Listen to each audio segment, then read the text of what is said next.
welcome to another episode of Transcending Veils. I'm your host, E. Riley. This lovely lady right over here is my co-host, Audra Moon. Alexis Reeves could not be with us tonight. She is on assignment. And hey, guys, we got something great. As you saw at the beginning of the show, we featured a clip. It was an intro. It's from Homestead. It was featured on Paranormal, caught on camera. Back one more time to visit us again is Mr. Ross Allison. Ross, how you doing, my friend? I'm doing pretty good. How you guys doing? Good. So far, so good. Technical difficulties, as always. We've got this gremlin that just keeps killing us on this show. Hopefully, we got work through it, or most of it anyway. Now, let's talk about this video from Homestead. Can you kind of walk us through this Yeah. for the people who first we're going to talk about this, and then we're going to get into some other stuff. So Uh, Homestead was a pretty interesting place for an investigation. It had suffered a great fire and sat abandoned after the great fire. It was a restaurant known as the Homestead Restaurant. It was run by a woman who spent everything. She even lived above the restaurant. And she ended up dying. She actually got pneumonia and died up in her apartment above there. But she worked until the day she died. She loved this place. And so after she had died, a gentleman had bought it and tried to continue it as a restaurant. But he suffered a lot of problems. There was situations where he'd get phone calls from the restaurant in the middle of the night, and no one would be on the other end of the line. He was having problems with false fire alarms always going off.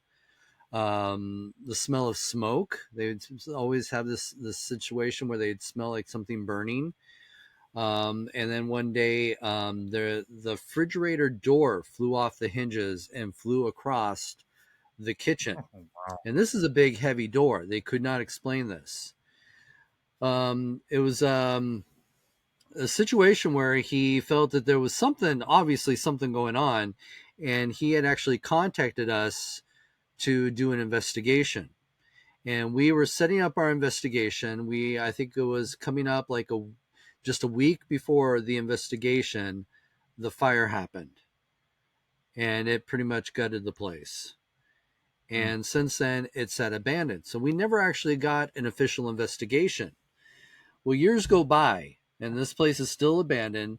And I finally made contact with the owner, because he still owns the building. He was never able to sell it or do anything with it.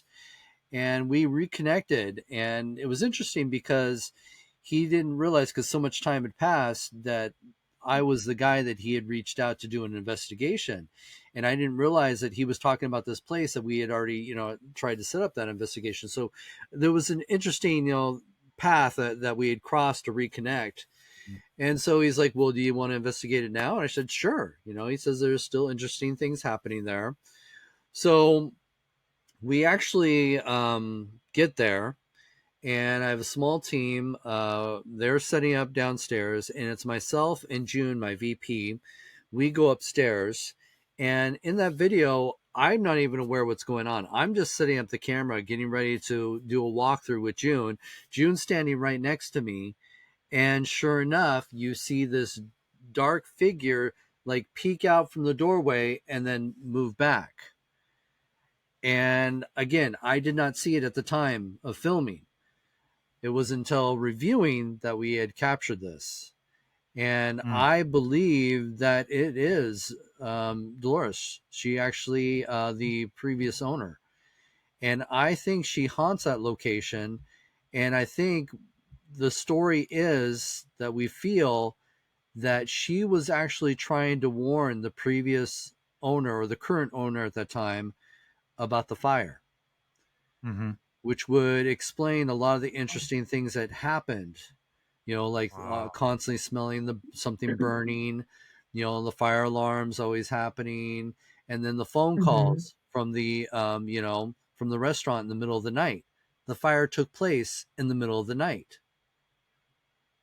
So it was a Amazing. lot of the stuff, these warning signs that this fire was going to happen. And I think she was actually warning him about the fire because she loved this place. This place was her life. And so now it has been purchased and renovated, and it has opened up as a restaurant again.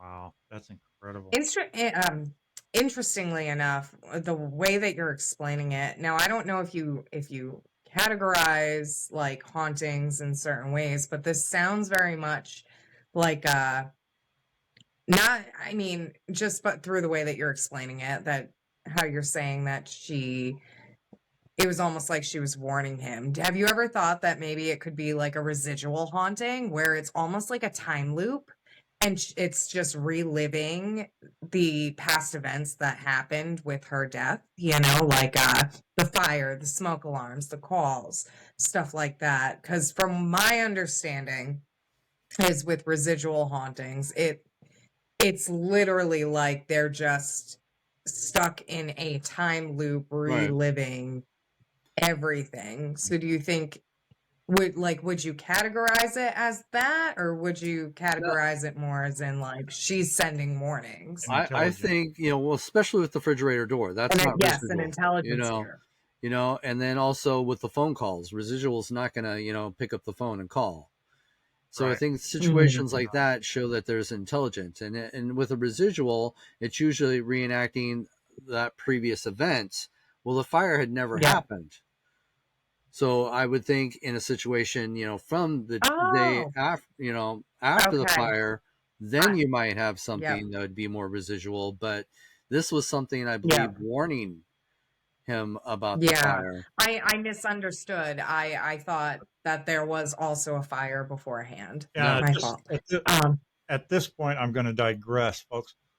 We are talking about hauntings. We're talking about EVPs, and we're talking about the paranormal in its purest form, the great stuff, the good stuff that I love. This is my playground here, that I get all excited about. Now, the main topic of the show is EVPs, electronic voice phenomena. Now, if you have been living under a rock for the last decade and don't know what that is, I'm going to have this gentleman right here explain just exactly what those are and how they work. So you'll get a bottom line of what's going on here, and how it's possible to do what they're doing now. So Ross, if you want to explain EVPs and how they work, etc., we would appreciate it.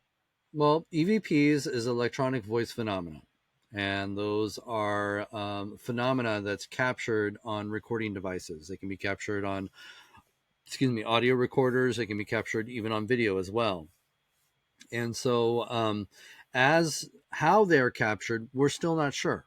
It's one of those things we've done quite a few different experiments to see exactly how EVPs are captured. Do you actually need a microphone? There's been experiments done where microphones were not used and EVPs were still captured. There were EVPs captured with just, with the microphones. So there's theories as to, they manipulate white noise around us. So there's been some interesting EVPs captured when you have a constant, like a fan or a white noise generator in the background. Some EVPs have been captured there, and I will share some of those that get into that theory. And it's fascinating when you can actually go into a controlled environment and you ask a direct question and you get a response in your playback, because you don't hear Mhm. EVPs as you're actually recording. You only hear Mhm. them in the playback. Now, I do want to correct, there is a misconception where EVP is being constantly misused when it comes to spirit box sessions. People always want to label their, recordings, audio recordings that they capture from a spirit box as an EVP. That is not an EVP. That would be considered RVP, radio voice phenomena. So people need to, Right. make it known that there is a difference, because with And those who like to use spirit boxes, echo boxes, whatever, Frank's box, you're actually hearing a response. right. And the spirit box now. is the one that literally scans radio waves, Exactly. radio transmission nonstop, back and forth, Exactly. and they somehow are able to use that, manipulate that in order to come across. Hmm. Is that correct? Am I explaining that correctly? Yes. Yes. And then so a lot of people will come to me and say, "Oh, I got these great EVPs," and they play, spirit box sessions. And I just want to make sure people understand that there is a difference from EVP and RVP, radio voice Now, phenomena. we actually experienced one here on the show one time. We were doing a show on witches and witchcraft, and Mhm. everybody's talking and carrying on, and I can't remember what particular subject we were discussing at the time, but we just go through the whole show, and this was exceptionally long. Ross, I got 5 women on this show, okay, and all of them were talking at the same time. So this show went really long. Okay, it was 2 hours, Yeah. a 2-part show. And as I'm going back through doing the edits, I'm listening, and all of a sudden I hear this growl, and I went, "What the hell was that?" And I went back and listened to it again, and this growl comes through, and I start taking out the different tracks, the different people going down through, and the one girl, Heather, it was on her track. She was the only one there at the time. Her husband hadn't come home yet, and she's talking. She didn't even hear it, and it comes through just as plain as day. This real low, growling comes across the track. It's like out of Wow. nowhere. Is really really Mhm. cool. But it's such a surprise. When you're not expecting something like that, and then all of a sudden there it pops up. Oh yeah. Yeah. It just totally blew me away, caught me off guard, and I'm like, going, "Oh, this is cool." Well, there But is a really cool EVP that I also shared with you guys from Homestead. Now, as I was saying, as she used to live upstairs in the apartment, it had been abandoned during the whole time after the fire until it was um, basically recently renovated. And so, as being an issue, being abandoned, homeless people had snuck up there and were staying up there. So he had to kick a few people out. And in the video, I happened to notice that somebody had gone to the bathroom on the floor up there. And Mhm. I pointed out, just to make sure no one steps in it or anything like that.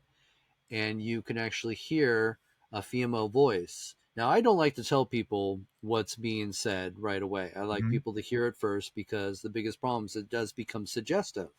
When I tell you what's being Yeah. said, you're going to Right. hear what's being said. You're going to hear that. So I always like people to hear it for themselves and then go back and say, okay, this is what we believe it actually says. So I give you a chance to play that clip. Okay, and that one right there. Here we go, and take a listen. Homeless squatters in the past. Homeless squatters in the past.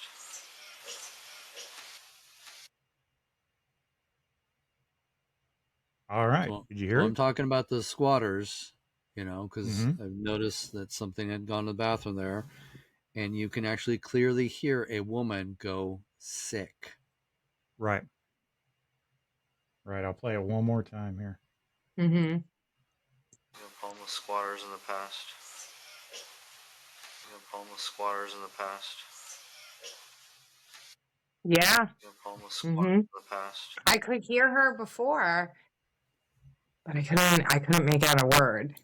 So, Yeah, it's right there at the but you end. can distinctly, but the thing is like you're expecting someone to be like when you say you distinctly hear someone say sick, automatically you expect to hear sick, not sick. Yeah, Right. This dragged out. Yeah. That was cool. yeah. It's amazing. I'm trying to. I've got so many EVPs that you sent me here. All right. I wanna play another one. This is the first one you sent. You remember what it was? I think it's the one with the train sound in it. So yeah, so this one actually is a really interesting story. This is one I talk a lot on radio shows and stuff. Everybody wants to hear my most terrifying experience, and that was actually investigating St. Louis University. That's where the true Exorcist case took place, the one that inspired the film, The Exorcist. But it was actually about a little boy that they had named Robbie to protect his identity. And Mhm. and so I was invited to the campus to do one of my lectures. And when I do my lectures, I usually get a chance to take the students on a ghost hunt of the campus. And they took me to the building right next to the church that was involved in the Exorcist case. Now, at the time when the Exorcist case was happening, they actually owned that building. They have now sold it to the school, and this is Mhm. the building that the nuns have stayed in. They used to have, Sunday school upstairs. There's old classrooms up there. So they take me into the building. We go up to the fourth floor, and I'm surprised because the fourth floor is completely abandoned. And it's I don't know if you want me to go into that whole story or just go right into the EVP story, but it's up to you. Yeah. It's a long. Go ahead, tell the story. All right, Yeah. Yeah. all right. So I take the students up there. This is one of the first few years I was investigating, and in that year, the first year that I was doing my lecture tour, I would do the investigation, and the students would watch me do this investigation. So I'm on the fourth floor, and to my surprise, the fourth floor was completely abandoned. I mean, graffiti everywhere, holes in the walls, and it was huge up there. And I'm thinking, gosh, why doesn't the campus utilize this space? There's rooms for dorms, rooms for storage. You can see all these old classrooms. And as I Mhm. said, rooms for dorms is because there's the old rooms that the nuns used to stay in. So these could easily be dorm rooms. So, and they said that the reason why it was abandoned is because they've had a lot of problems up there. And the problems they're referring to are paranormal problems. So I'm going through all these different rooms, and I walk into this one room. And right when I walked into the room, there was this crunch underneath my feet. And I looked down and I realized I had stepped on a dead bird. Now, I had been through most of the building, so I had not come across any dead animals till now. So I just kind of kicked it over to the side, and I didn't want any other students to step on it. But as I kicked it to the side, I had noticed that this room was just filled with dozens and dozens of dead birds. And I was just Huh. like, wow, this is kind of odd because security had removed all the doors on the fourth floor. And the reason for this Yeah. is because they've had so many problems with students sneaking up there to scare each other that it just made it easier for them to do their rounds, not having to open and close doors and people hiding in rooms. So Yeah. these birds had access to the whole fourth floor. There's no doors. Yeah. Why did they all choose to die in this one room? Wow. Well, come to find out, this is the room that the boy had stayed in. And the story is that the church believed they could not perform a full exorcism on the boy in the church because this could possibly kill him. So they had moved him to various secret locations, performing multiple exorcisms on this boy before they finally finished Mhm. at the hospital. Well, this is one of the rooms that the boy had stayed in. And now knowing that an exorcism had been performed in this one room. Now, creep factor's gone up a bit, and we're in this room, and all of a sudden the room just started to drop in temperature. And it was rapid. And I was going, oh, this is really weird. It's how cold it's getting really quickly. And it was almost to a point where I was expecting to see my breath. And all the equipment Wow. at the exact same time started to go off. The compass starts spinning around and around and around and around, and it will not stop. The dowsing rods, I had somebody with dowsing rods, and they're going crazy. And EMF detectors going crazy. And this is all happening at once. And I'm going, oh my God, I got to document this. I got to prove that this is really happening. So I switch my camera over, Yeah. to video. I start filming everything that's going on. I start asking questions into the air. And I actually I apologize, I was not able to share this video. I used this video on my lecture tour, but after things started to slow down, um, I finally had a chance to review my audio and video that I captured, and I had actually got to the part where it started, as things were happening in the room. I happened to ask the question, "Can you tell me whose room this is?" And to my surprise, there was actually a response, an EVP. And I'll edit this because I don't want to offend anybody, but it basically says, "F you, it's mine." So that was pretty interesting. Well, years go by, and I'm finally asked back to go, back to the college and do another one of my lectures and ghost hunts. So I'm excited after having that, really interesting experience. I want to go back and do Yeah. more. Well, since that time, they've renovated the fourth floor. They now have Aw. offices up there. They have a big meeting room up there. That's how huge that space was up there. And so I'm talking with the student services there, and we're trying to plan out our event, and we're trying to figure out, because I want to get back to that room, but they don't know where that room is. And I'm trying to, recall from memory. Years have passed since then. And so I explained a little bit, about where it could be. And so they went and did some research, and they found out that they renovated the whole fourth floor except that wing where all that crazy stuff had happened. They left that alone. And security had Cool. continued to use that room for storing bikes, but they said every time they go up there, you grab their bike, chains would be ripped off the bike, the bars would be bent around. So they had to totally stop using that space. Wow. So the only way to get to that space is through this old staircase that goes up to that area. And so we had access to it. We were able to go back. And so I wanted to continue to do more investigating after the tour, because after that crazy stuff the first time, I was hoping to have more of a controlled environment to do more investigating. Mhm. Well, I did. They allowed me to set up some recorders overnight, and I was able to pick them back up the next morning. And in the next morning, when I went back to get my recorder, I actually captured quite a few things. And a lot of it you can hear like somebody walking around up there. You can hear doors opening and closing. Now, I didn't share all those because it's a lot of recordings to send you. But the Mhm. most interesting part was you'll hear, and again, this is when the recorder was left alone in the room after the school's closed for the night. No one's up there. And if somebody had gone up there, you would hear them go up the stairs and then go down the stairs. All right. The stairs make a lot of creaking, a lot of noise. And Hmm. when I went back to get my recorder, you can hear me come up the stairs. So you hear me set the recorder in the room. You hear me go down the stairs. Hours go by. I come back the next morning and you hear me come back up the stairs to collect my recorder. Yeah. So that's all So there. But you wanna give it there, a listen? yeah. So in this recording, you're going to hear when it was left alone after the school closed for the night. All right.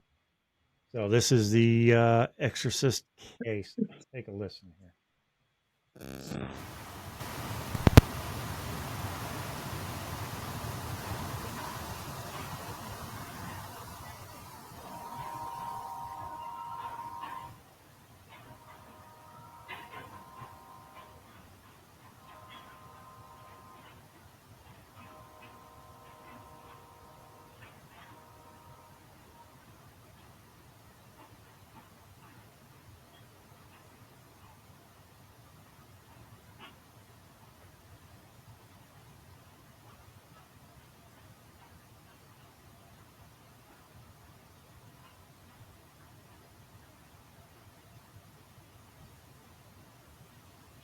No, I was actually, Wow, hang on. Sorry about that. It shot right to the so next one. yeah, you might want to turn that up a little bit. I was having a hard time hearing it.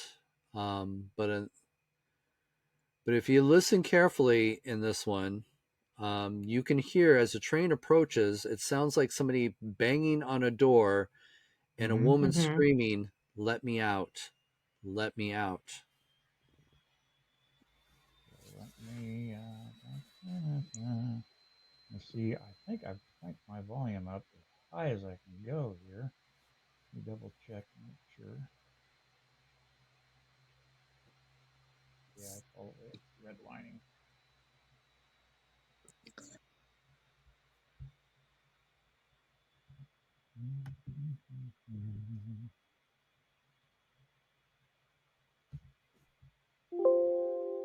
All right, let's try this. Try it one more time. This is the Exorcist.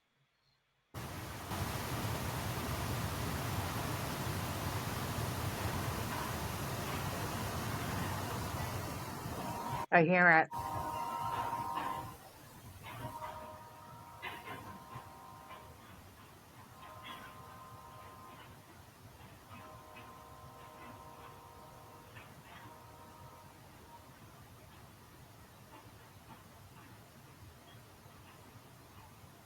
Hmm.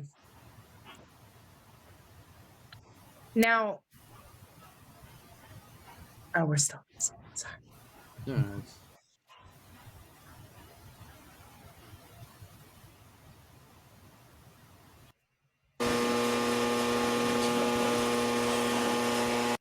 Yeah, that one's definitely a lot louder than the other one.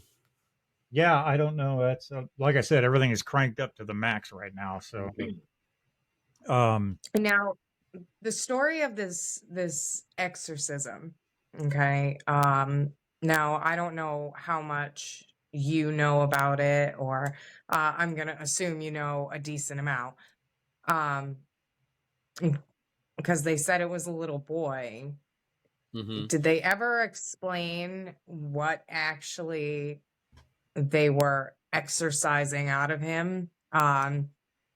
You know, female, male, spirit, demonic entity, whatever Well, you want to. obviously, they felt it was demonic, and they felt that it was more than Mhm. one, and that was also one of the reasons why they performed multiple, exorcisms on him, because they felt that each time Mhm. they did an exorcism, some of the demons were leaving. Going into the belief in Legion Yeah. that it's an Yeah. army of Well, demons.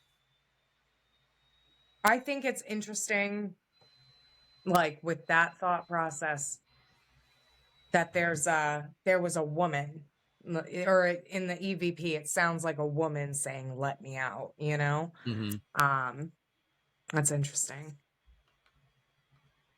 okay, now the next one you've gone up here is, I believe it's Turner Joy. Is that correct? Yep.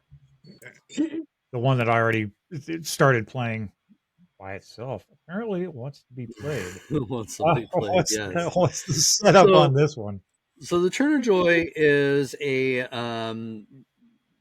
Navy destroyer that we actually investigate quite a bit. We've been investigating for a number of years. And there is a gentleman, the spirit of a gentleman, that is heard whistling every so often. And so in this recording, you're going to hear one of my team leads. It was just a team of two, male, female. And he's talking to her because he had heard a whistle. And so he thought it might have been her. So he, addresses her, talks to her, and then he says, well, and she's like, no, I didn't whistle. And so he's like, well, just be careful, control your breathing, because sometimes you can make a whistle noise while you're through your breathing. And so he was just bringing that up. But little did they both know there was somebody in the room with them, and you hear them clearly whisper into the microphone like they're standing right next to the microphone. And I'll let you hear it first.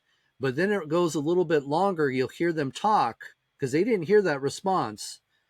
They get to talking, and he asks out loud, "Did you know somebody that died on this ship?" And there is a response. Hmm. There's a little bit of a pause to it, and I don't like this. Again, I'm not going to say what it says just yet. I want you guys to hear it first, but there is a response, and then I'll go into more detail. Oh, let's give it a listen here.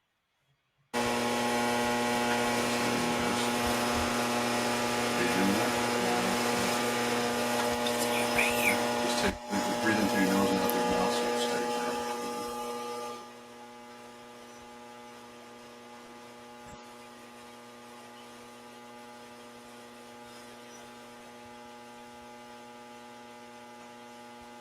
Did you die on this boat? Or did you know someone that died on this boat?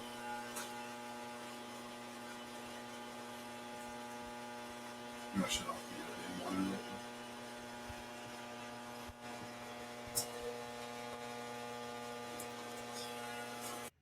quick. I don't think I've ever wore these things Nope. longer than. So at the end, you can kind of hear. I know you turned it down a little bit because it is a little bit loud, but in the very beginning, he asked, he was talking about the whistling. Was that you that made that whistle noise? And he tries to explain how Yeah. she could have made a whistle noise, but you actually hear somebody clearly say, "It's me right here." Right. I heard that. And then after he asked, somebody that died on this boat, you hear him say Greenlee. And there were a few men that worked on the boat with the last name Greenlee. Let's give it a listen one more time. Are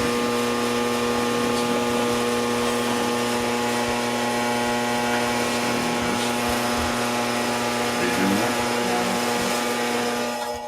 Right here. Just breathe in through your nose and out through your mouth so it's steady down.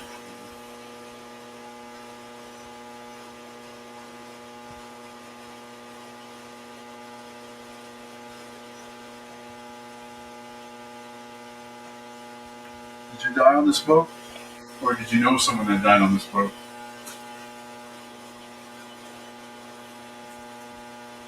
I'm gonna shut off the monitor real quick.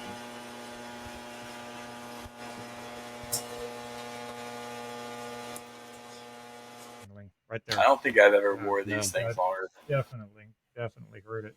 That's amazing. That's it.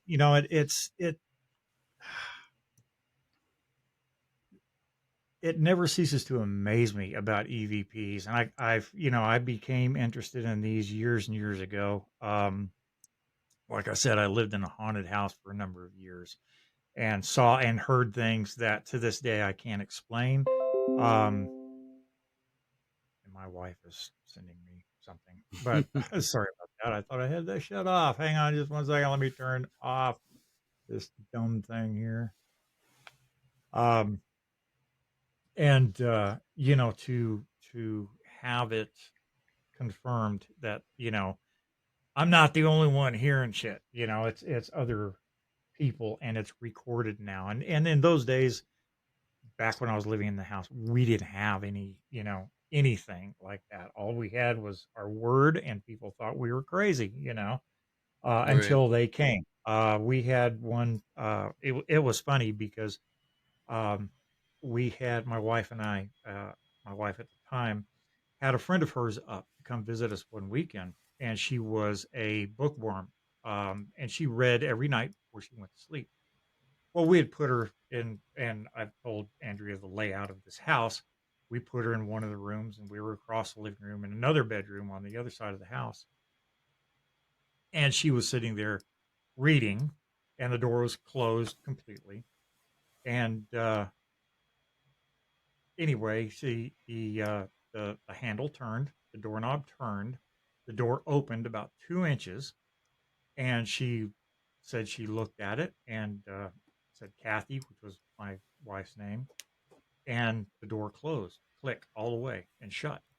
And got up the next morning, and she goes, "What did you want last night?" And my wife was like, "What are you talking about?" And she goes, "The door opened. It was like you were looking in on me, and I called your name, and then the door closed right after that. Did you need something?" And my wife goes, "Oh, no, no, no, no. The house is haunted." Bam! She never came back. That was it. She was done, No. at that point. So Just yeah. super nonchalant. Oh no, it was the ghost. Well, yeah, Mm. because we had lived there for so long. It was like part of the family. You just got Isn't it? Isn't it so funny how desensitized you truly get? Yeah. I know this is getting off topic, but just the other night, I was laying in bed, and my husband, like, he just rolls his eyes at me. But the other night, when I'm cold in the middle of the night, what I do is I take my blanket and I throw it over my head. So it's like tucked behind my head, and I'll be under the covers, like scrolling through my phone. And that's what I did. and it felt like someone pushed down on the side of my bed, like where I was. My whole body went, just kind of. So I was like, all right. So I pull the blankets off, thinking it's my youngest daughter trying to wake me up. And no one's there. So I'm like, well, I also have like a 37-pound cat. Okay. So I was like, it was probably the cat. So I roll over, and right in front of me is a big mirror, and I'm facing this mirror. And I'm still scrolling on my phone. Now the blanket's over my shoulder. And the blanket, sorry, as I'm talking about it, my cat just hissed at nothing. So as I roll over, the blanket starts lifting, but only at my shoulder and only a little bit. And I'm just getting aggravated now because I'm like, this house has had something in it since I was a child. But, so I pull the blanket back up and I roll over, and I'm facing my husband, and I'm scrolling. And then I felt the blanket lift up again. I pulled the blanket over, and now I'm just like, leave me the hell alone. Like, I'm done. I'm trying to relax and go to bed. And then I felt the push again, only this time all my cats were on the bed with me. And I roll over now to face back to the mirror. And, because obviously I was looking at my phone, so it was bright. And I sleep in pitch darkness, pitch black. So as my eyes are adjusting to the mirror, I see this thing. And it's just shadow. Like, it looks like a shadow cascaded on the wall right next to my husband. And I'm staring at it. And I was telling my husband, because I know when I was staring at it in my mirror, I'm looking and I'm like, like, I knew I was making that face, like, God damn it, leave me alone. And I think I even said something like, I don't have time for you. And I rolled over, but it's just the fact that, like, I am so entirely desensitized to anything that happens in this house. It's awful. So I tell my husband, I'm like, oh, the next morning, I'm like, I got no sleep last night. And he's like, why? I'm like, because. I'm like, we call it TT. We call the ghost in my house TT. Only because all 3 of my children have seen it when they were babies.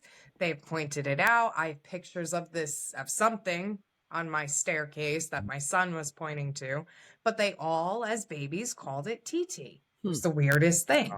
Wow. But we are so used to TT and his shenanigans that it's just like, go away, Pick up a broom if you're gonna do anything. Help. Yeah. Be of use. Yeah. But my husband's funny, because my husband is not desensitized to it. There was one night we could hear banging on the wall, and it sounded like someone was banging their head continuously against the wall. Wow. And I'm trying to go to sleep, and my husband keeps hitting me. He's like, "Did you hear that? Did you hear that?"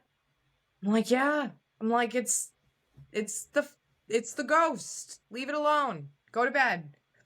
And he kept hitting me. He's like, you should go check it out. Like, are you for real right now? You're going to make me get out of bed because you hear banging. And it wasn't the kids. The kids were all asleep. He makes me get up, call him on the cell phone as I'm walking through the house, because he didn't want to be alone in the bed by himself. And I could still hear it, and it progressively got louder and louder all the way up to the 3rd floor. Well, yeah, 3rd floor. And I mean, it was distinct, but my husband was so freaked out over just the, okay. Yeah. That. Excuse me. Your husband's a wrestler, right? Yep. Sorry. I was getting 100% distracted because something. Yeah. I don't know. Yeah. Somebody did. I heard something. There was something. All right. We're gonna move along here. I'm gonna play one more, and Yeah. we're gonna talk about something else that Ross sent. Now, this next one, Ross, it's like 6 seconds. It's a very small clip. Um, it's already kind of started playing, but what's the setup on this one? Do you remember? You remember what it Is was? the You one want to right listen to after it the one first? that just played? Right. All right. So this is still the Turner Joy. Okay. And in this situation, it's just me and one other investigator.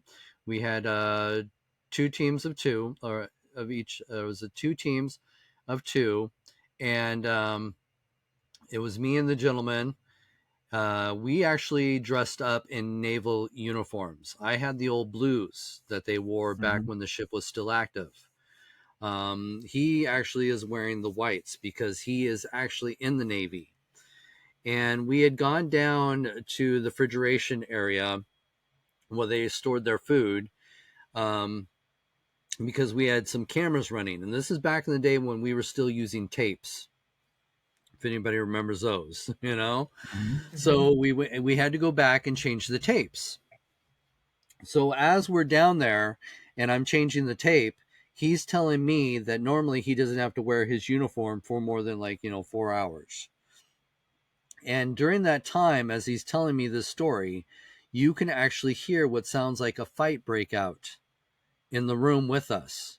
And it's just me and him. You can hear yelling, and there's a Wow. distinct word being yelled. And I, again, don't like to tell you what's being said, but I'll tell you a little bit more about this EVP after you play it. All right. Let's listen to it. I don't think I've ever wore these things longer than 5 hours. Now that Okay, that was all I got. Was that all of it? That was all of That's it. 6 seconds. Okay. Yeah, so play it again. Let's do it one more time. I don't think I've ever wore these things longer than 5 hours. Now that So you can hear somebody yell in the background. Uh-huh. And Yeah. if you listen Play it carefully, again. I don't Sorry. think I've ever wore these things longer I want to see if I can make it than out. 5 hours. Now that I don't think I've I ever hear it. wore I these don't know what things they're longer than saying. 5 hours. Now that so Yeah. if you listen carefully, you can hear a Is he saying gentleman rusty? yelling in the background, Mhm. and he yells butt kicking. Yeah. Oh, Is that So the word? Okay. he's yelling butt kicking, not ass kicking, butt kicking. butt kicking. Yeah. So listen again. Okay. I don't think I've ever wore these things longer than 5 hours. Now that Yep. So this is where Exactly. it gets interesting. Okay. So we had submitted all of our evidence that we collected on the Turner Joy to the director of the ship at the time, and he never responded. And years go by. We took a break. We didn't investigate the ship for a while. And out of the blue, he calls me and he says the most interesting thing just happened. Now, every so often, men that actually served on the ship come back. And whenever they come back, they like to, collect stories from them, what it was like, on the Turner Joy when it was still in active duty. And so this guy is taking Steve at the time, he was the director. He's taking Steve around the ship and he's telling him some of the stories. And then he gets down to the refrigeration room and he's got, oh my God, I got the greatest story I can tell you about this place. He said at the time there was this little cook and this big cook. And the big guy constantly picked on that little guy. And he says one day when they were down there, that big guy started picking on him. And that little guy just snapped. And he said he gave him the biggest butt kicking he had ever seen. And right when he said butt kicking, it triggered that EVP that we had captured.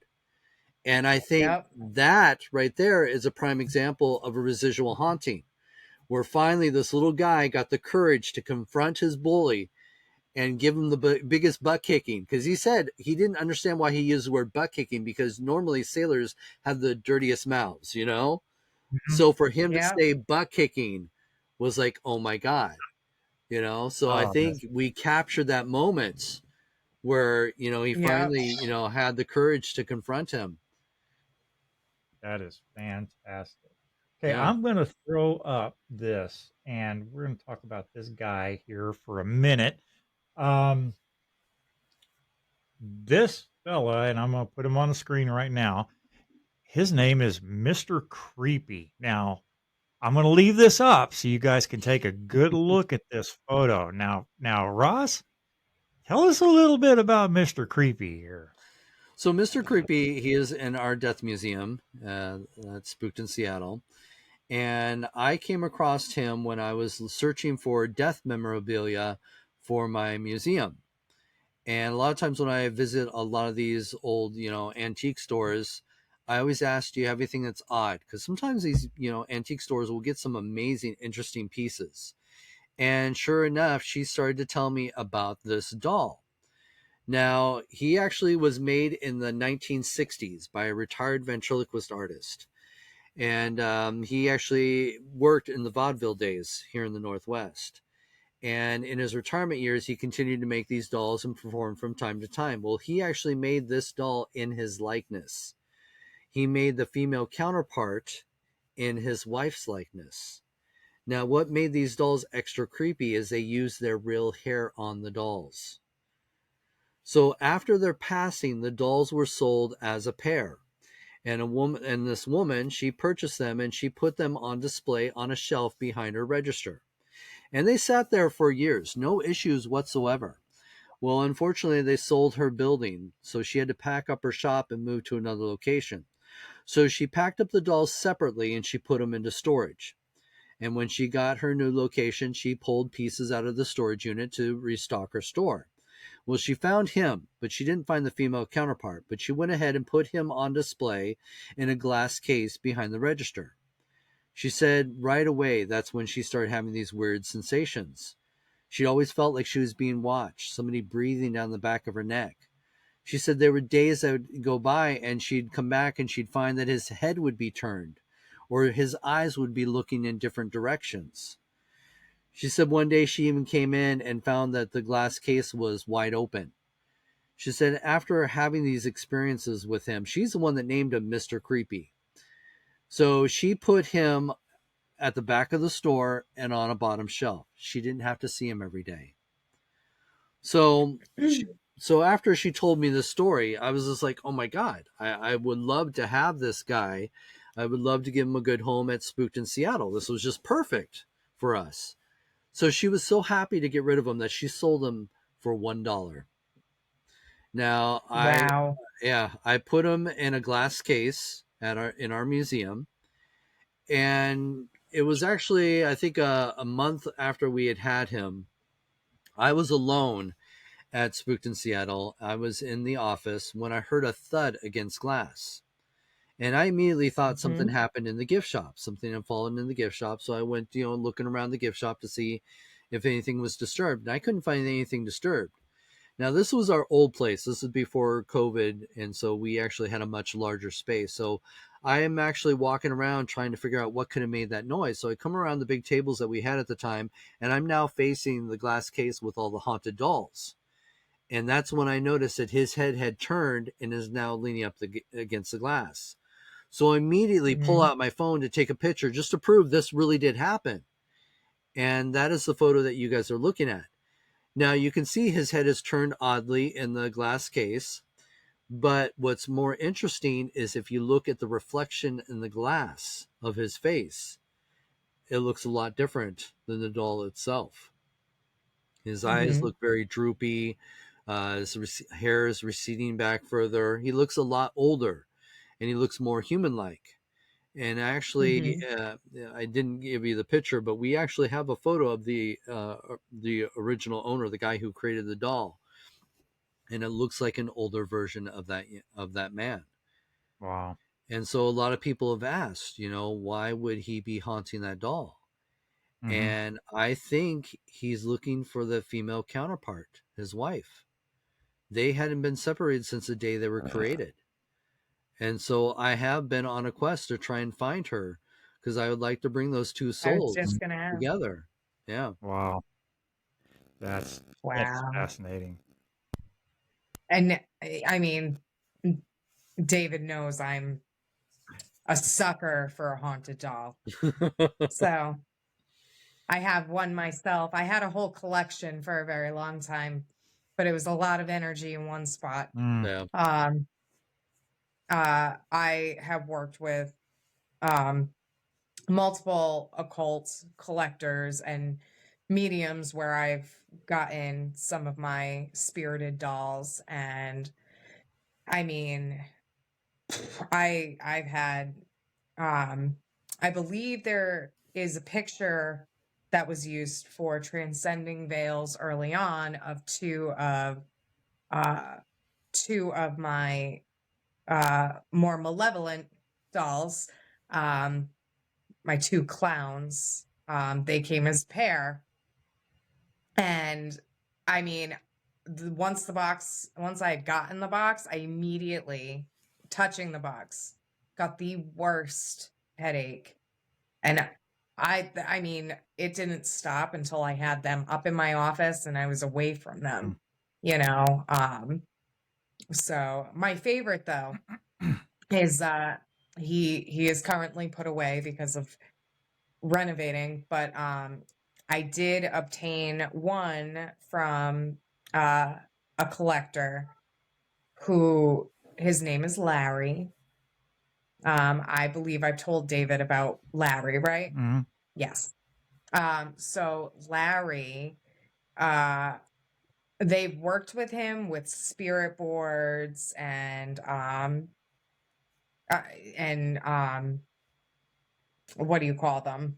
The radios. Why a spirit box? Oh my God.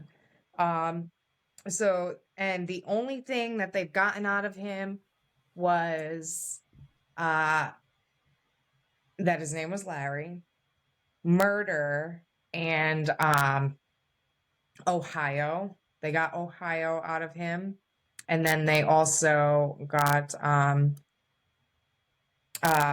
execution. So I went on a massive hunt after I got him to figure out how many people have been convicted of murder in Ohio that were named Larry within the past 100 years and have been executed or, you know, put on death row. I don't know who he is yet though, and I've had him for a couple of years. But he's a tough one. He's strong.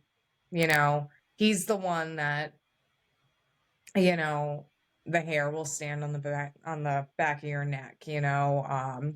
He'll be in different spots. My kids are afraid to go into my office because of him. You know, the door will open and shut on its own with him. So he's my only remaining one left that I have. But I can't part with him. I can't. We've got like a connection. It's weird. We do. We have a weird bond. And I mean, he definitely has some negative juju attached to him. Negative. But I don't know. Now We vibe. I heard, and I'm just gonna throw this out because I wanted to get Ross's opinion on it, because it is, you know, Okay. you're talking about a spirit haunting a inanimate object, you know. Yeah. But this was a very interesting story that I heard last week, and I wrote it all down and I left it downstairs naturally. But it was about a talking clock over in England. Now, you guys may be too young for this. I don't know. But back in the old days of telephones that were like attached to the wall with cords and stuff, Yeah. you had a number. You had a number that you could call, and it would say on the tone the time is, and it would tell you what time it was. It was a talking clock. Well, they had one over in England. It was talking clock version number 2. Had a very distinguished British lady that, you know, would come on and with that you know, very uppity British accent say, at the tone the time will be blah blah blah, and this thing worked flawlessly forever. It worked forever. And the guy that was in charge, the magistrate that was in charge of the clock, for the telephone company there in England. Said he was staying there one day and all of a sudden it started making this weird noise. And he said he walked around to the side of it and was looking, couldn't figure out where the noise came from, and then it just stopped. And for the first time, it just quit, and he had no idea why. So he's going through this. Excuse me, my microphone's acting up again. He's going through this lengthy process of trying to repair this clock and get it going again. There was no backup. That was the only one they had. And 2 days after the clock had stopped working, and he was in the middle of repairing it, he had got the word that the lady whose voice they had recorded for the clock had died the very day the clock stopped working. Oh, wow. So it quit Huh. and she quit at the same time. And it was just the coolest story, about Yeah. how, I don't know, how that energy, that spirit can get into things and carry Well, over. it's all about, Um, attachment. Same thing with, haunted toys. Children can easily become obsessed with a toy, mhm, and Yeah. that toy never leaves their side. So a lot of hmm times that could be a reason why a toy can easily become haunted, is because it's getting the mhm, attention that an entity, a spirit would want. That right. attention. So, or Yep. even a child putting that energy into that toy as well. Mhm, So it's, Yeah. how it Or happens, we're not sure, but it is amazing Mhm. phenomena. It does happen. And similar mhm, to the story Yeah. that you just talked about with the clock, there was a story that I talk about it in our museum. We call it the suicide doll, and it's a doll that was received in pieces. And the story was that it was given to an elderly woman on the day she was born, and it stayed with her entire life. In fact, it was on a shelf by her bed when she was on her deathbed. And the moment she Wow. died, the doll fell off the shelf and shattered. In fact, it was oh, that noise that brought the family's attention to go in and investigate her, and found that she had passed. And that bond Wow. between her and her doll was, mhm, severed at that moment. And that's when the doll fell from the shelf. mm, Yeah. amazing, just amazing. I could talk about this shit. Well, we're Okay, we're supposed to be gonna do talking it. about EVPs. Yeah, we're gonna do another one here. This one is 34 seconds long. It's the fourth one you sent. I don't know if you remember which one it was. I Walker don't. Ames, maybe? Oh, Walker Yeah, Ames, is it Walker Walker Ames? Ames. Okay. Yeah. So this one is interesting. This actually isn't an EVP because they actually hear it.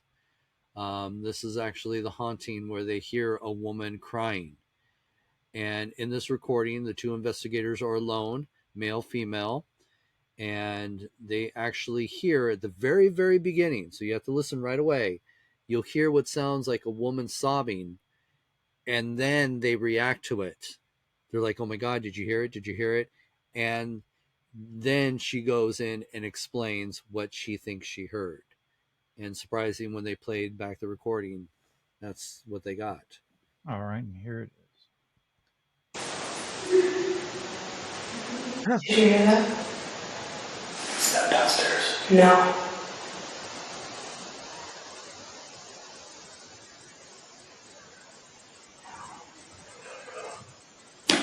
I did.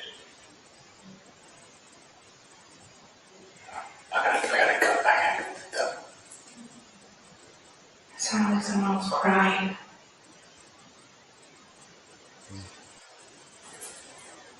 Over.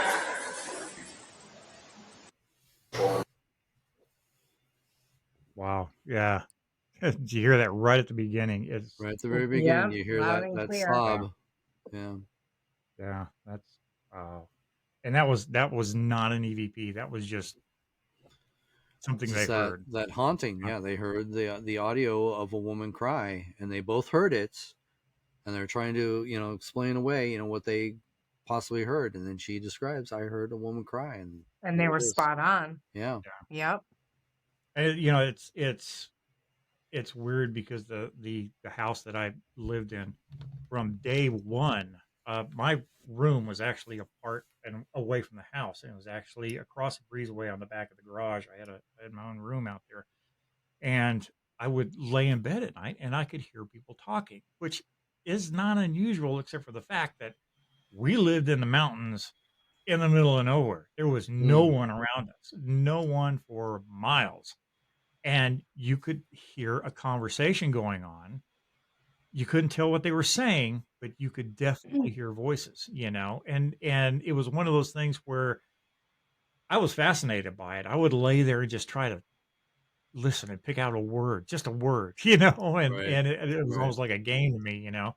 But it was very distinct voices that you could hear constantly. Just it Well, was crazy. But like I said, that was back before we had all this fancy equipment now that makes everybody a ghost hunter.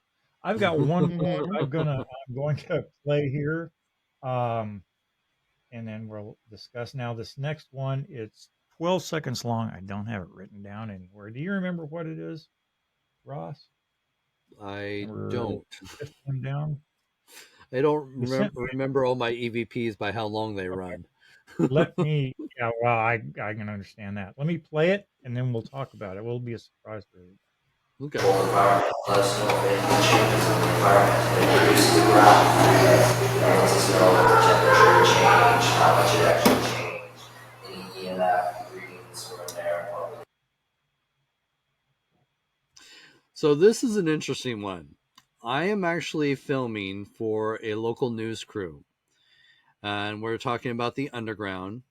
And I'm doing my normal tour of the underground, and all of a sudden, and it's just me and the crew, where they're filming, I'm talking, they're being quiet while I'm, talking. If you've ever, filmed for anybody, and you hear what sounds like children sing in the background. Mm-hmm. So we'll play it again. Yeah. Environment. Let us know if anything changes in the environment that produces the ground. It lets us know if the temperature changed, how much it actually changed, any EMF readings were in there. Now, what's Sounds really like they're singing "Ring Around the Rosie." something, yeah. Now, what's interesting Mm-hmm. about this is as I'm giving my, tour, my ghost tour to the news crew, the audio guy, he's on, he's got the headphones on, he's, holding the mic. He's like, stop. I don't, something's going on. There's all this interference. And because Yeah. he's on a delay, because they're on a delay system so that they can actually make sure that they're getting the best audio when recording this. So he Mhm. actually heard it just seconds after it happened.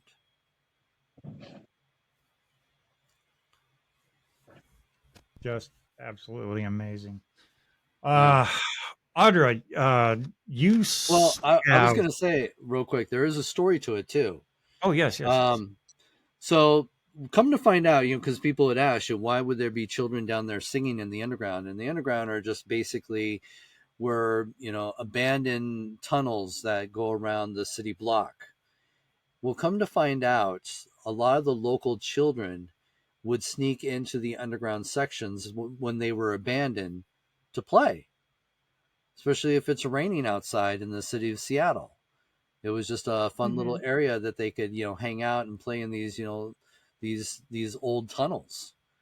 And so I think that right there was a residual haunting of these Mhm. kids having a good time playing in the underground. Playing and singing underneath. That's Mm-hmm. Wow. amazing. Um, we're going to have to cut this out. We've gone over our time, and I'm glad that we did because I've had just a marvelous time tonight. But Audra, I wanted to talk about your EVP. Do you have it there? Do you have it available, or do you want to? I don't. I don't. So, but I will discuss the EVP, and so on further on a episode in the future we can use it. All right. So the EVP is actually on my desktop computer, which is it's completely dismantled right now because we're in the middle of a remodel. Um but Actually, David, I'm pretty sure I sent it to you. You did. I can't find it. I don't know where. I've looked for it everywhere. I don't know what. Uh-oh. It's got to be in You the gotta chat. blame the ghost. I bet you. Yeah, I bet you it's in the definitely. chat. But it's you know, it's a video that I took of my daughter, and I moved. I had filmed her blowing bubbles and popping bubbles, and I had a feature on my phone for slow motion and like hyper slow motion. So I put it on that and was filming a cute video.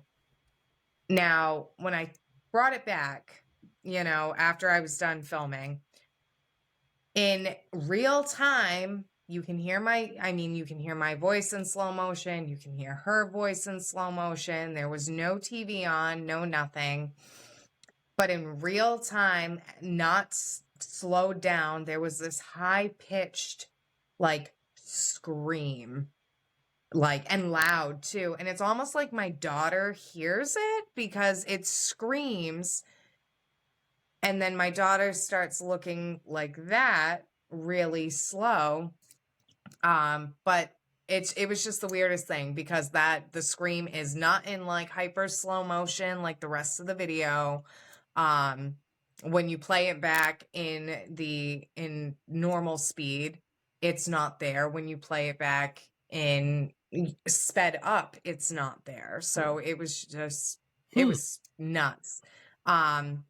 Yeah, so definitely I'm gonna actually look through my messages with you, David, to see if I can find it and just save it to my phone so Yeah, I have it. that was over a year ago, and I know, but I know I sent it to you, and I know that, well, it was just us two, right? Yeah. Oh, yeah, because Alexis had just joined us. But that was something. That was eerie, and I purposely saved it just because of that. And I mean, this happened 4 years ago, so. All right. Ross, is there anything else you want to surprise and amaze us with before we get out of here tonight? I was going to share that one video. Speaking Alright. of screaming, everybody asks, have I ever screamed on an investigation? And I have. I have been startled on an investigation, and there is actually a video of me doing that. And I'll tell you the story, and then you can play the video. All right. So we're at the Bel Air House in Bel Air, Ohio. It's been featured on a few ghost hunting shows. And we were actually doing an investigation there. And the team that I was with David Weatherly and Dave Spinks. And we are actually doing this investigation. We're the only three in the building. They like to investigate alone. I normally don't investigate alone. I at least like to have a partner for witnessing, issues. So they wanted me to investigate alone in the room where women have been physically attacked.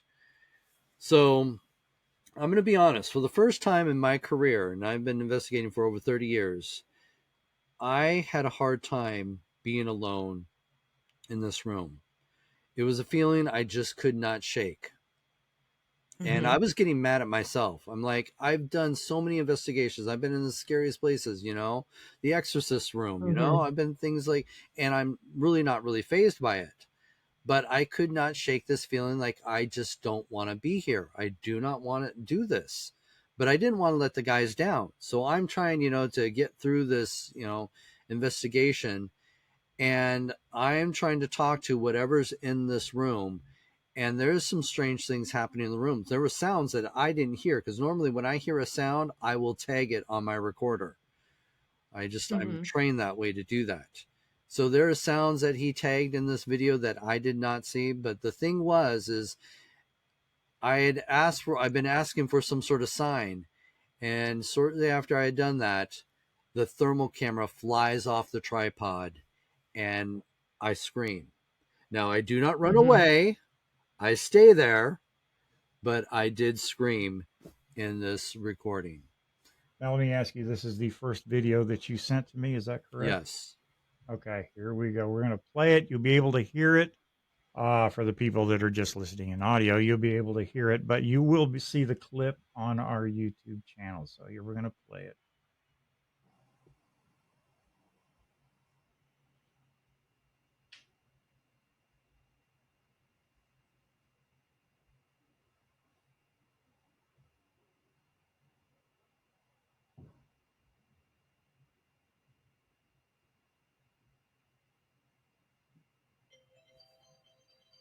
So it's interesting being in this room.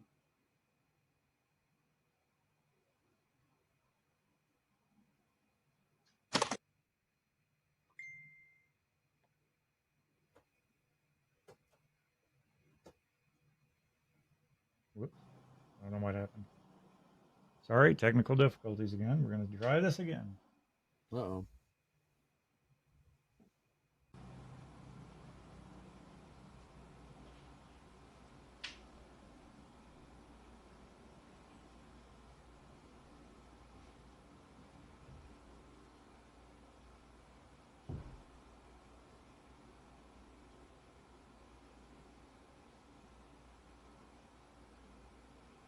So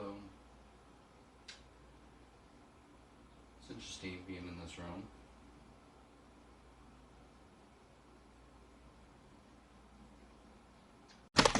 Oh! You guys? It was a very primal scream too. Okay. I know. I just didn't expect that. Camera just flew off. What? Okay. What happened? Scared the hell out of me. What happened? Did it just... Camera flew off. Maybe it was mounted all right. I don't know. Scared the hell out of me. The camera got knocked off by itself? Yeah. Dude, I heard you scream. I heard him scream all the way outside. The camera went flying off of the... What?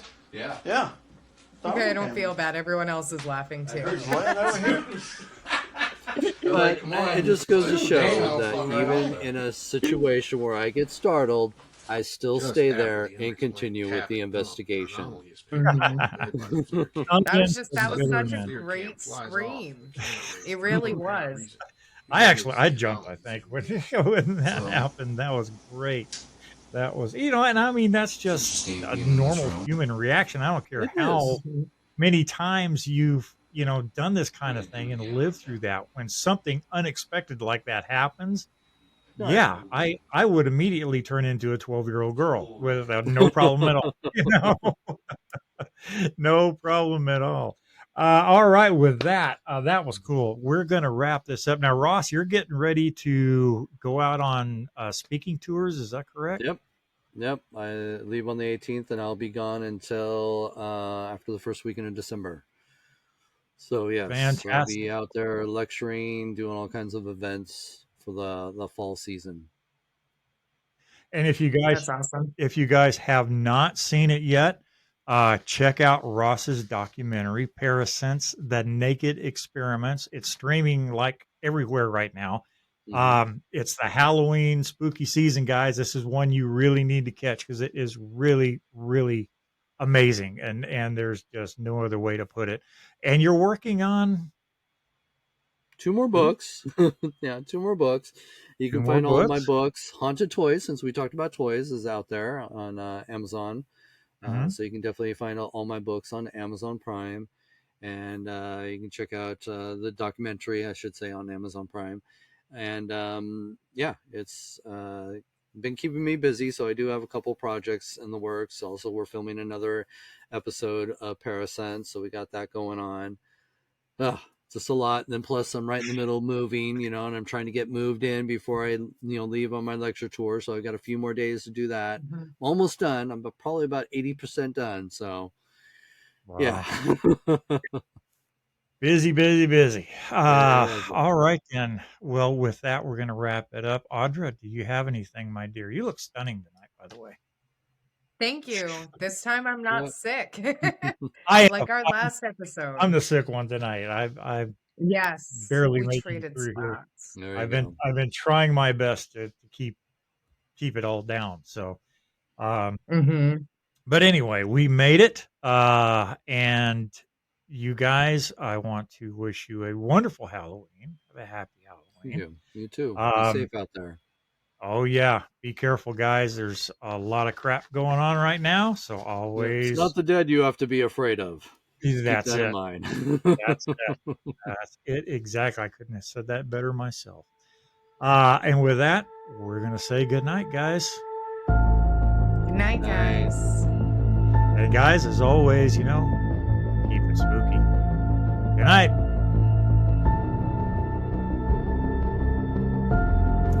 All right, guys, you know the deal. If you have any questions, comments, or ideas for future episodes, feel free to email us at transcendingveils@gmail.com. Also, be sure to follow Transcending Veils on social media platforms such as TikTok, Instagram, Twitter, and Facebook. And don't be afraid to swing by D.E. Riley and myself's personal Instagrams at Not Really Willy and at AudraMoon_. We got some spooky stuff going on there too. So until the next episode, can't wait to hear from you guys.